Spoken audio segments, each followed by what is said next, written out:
Hello and welcome back to another video in the world of Monster Hunter. Today is all about the Dual Blast. And this is finally getting it up for those that have been waiting, probably no one, my Blast Dual Blade build. Now I won't lie, I have no idea how this compares to the meta, simply because EFR wise it is about 10 below. However, after playing around with the meta build up against something like Kushala, which is weak to Blast, I didn't really get a significant amount of Blast Procs, where with this build I got roughly, from what I counted, 15. So although it is lower in EFR, strike for strike, you're dealing a decent-ish amount less. You are going to be making up for it with just sheer Blast Proc mayhem. So, without further ado, let's get into the skills and equipment. Annoyingly, this build only works with the Lunastra Styx dual blades, and you'll see why now.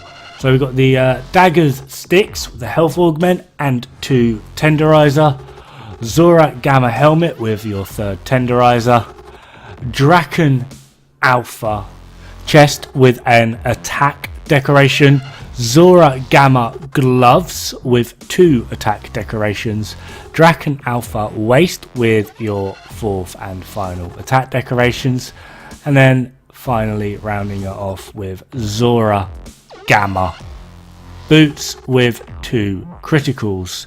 We also have an attack charm in there, but this is up for debate, which I'll get to in a second.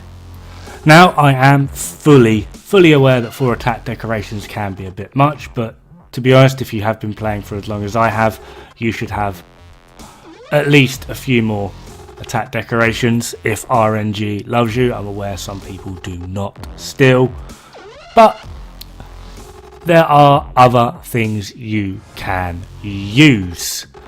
Overall though, this build is actually pretty darn good. The only drawback of it is quite simply the fact that you do not have Master's Touch. This is one of the reasons why this only works with Styx weapons, particularly the dual blades. I have tested that on other weapons. It's okay, but it seems to be a bit of a dual blade thing because of the critical status. But generally speaking, this build does work very well.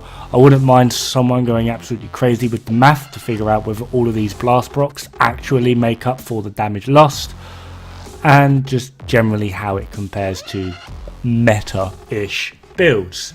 Now, if you are really wanting, you can replace that health augment for an affinity augment, simply because then you'll be at 100% crit, which, being that you have critical ailment, would be a nice touch.